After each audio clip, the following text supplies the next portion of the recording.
በስመ አብ ወወልድ ወመንፈስ ቅዱስ አሐዱ አምላክ አሜን። እንደምን ቆያችሁ ውድ የዩቲዩብ ቤተሰቦቼ።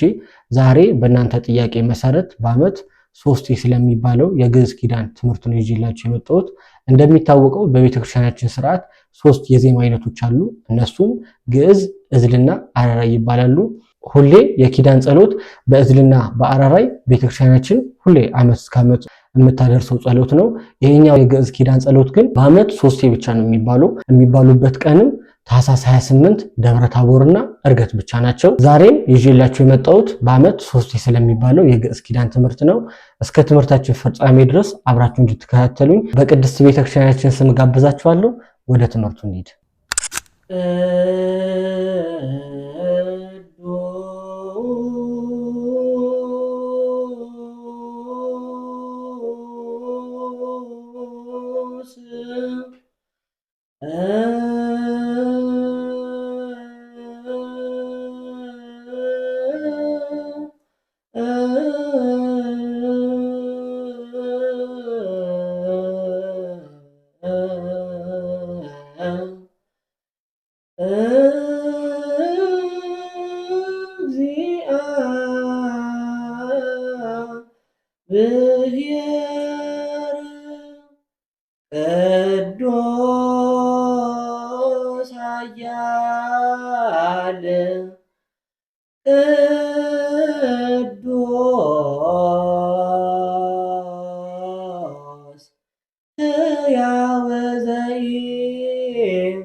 ዘተወልደ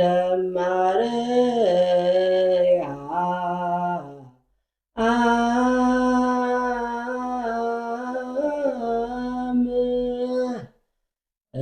እምቅድስት ድንግል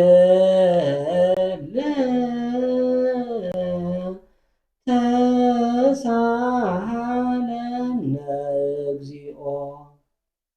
ቀጥሎ የምንለው ቅዱስ አሁን እንዳልነው ቅዱስ አንዱ ስለሆነ ቅዱስ እግዚአብሔር፣ ቅዱስ ኃያል፣ ቅዱስ ሕያው ዘኢይመውት እንደዛ ሳይሆን የምንለው ያው አሁን መጀመሪያ ይልኩላችሁ ቅዱስ ቅዱስ በዜማ ነው የሚባለው ማለት ነው። ከዚህ ቀጥሎ ዘተጠምቀ በዮርዳኖስ እንላለን። ዘተጠምቀ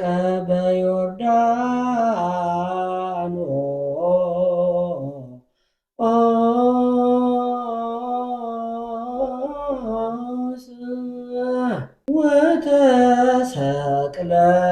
ዲበ ዕፀ መስቀል ተሳሃለነ እግዚኦ። አሁንም እንዳለፈው ቅዱስ ቅዱስ በዜማ እንላለን ማለት ነው። ዘተንሥአ እሙታን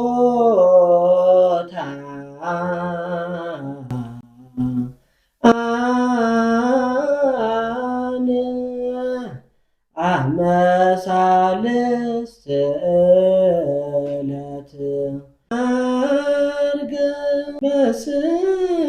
በስብሐት ውስተ ሰማያት ወነበረ በየማነሁ።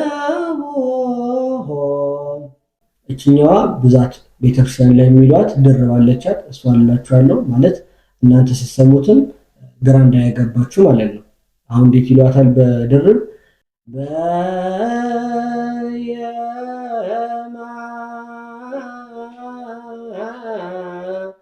በየማነሁ ዳግመ ይመጽእ በስብሐት ይኰንን ሕያዋነ ወሙታነ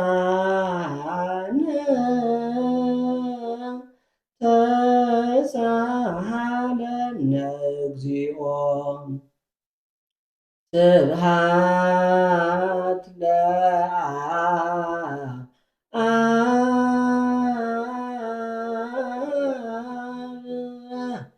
ስብሐት ለወልድ ስብሐት ለመንፈስ መንፈስ ቅዱስ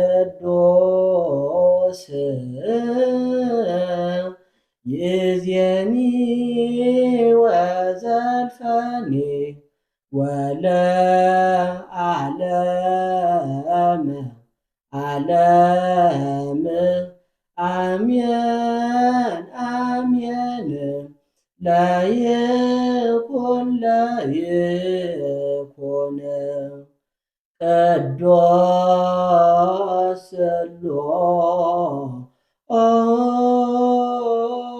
ስሉስ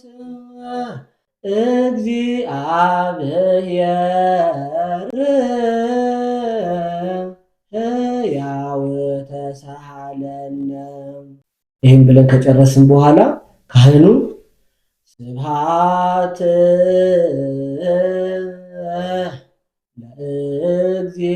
ለእግዚአብሔር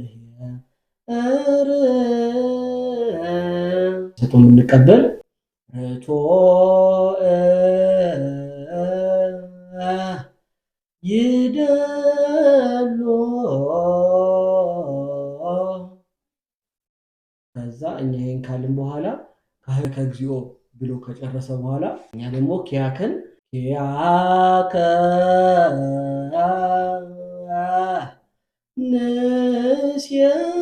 ንሴብህ እግዚኦ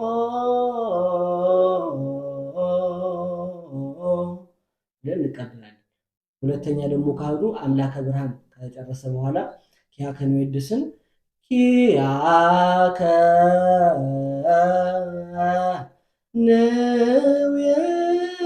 ንዌድስ እግዚኦ። ካህኑ መሴልስ ለከ ካለ በኋላ ለዓለመ ዓለም ካለ በኋላ አሜን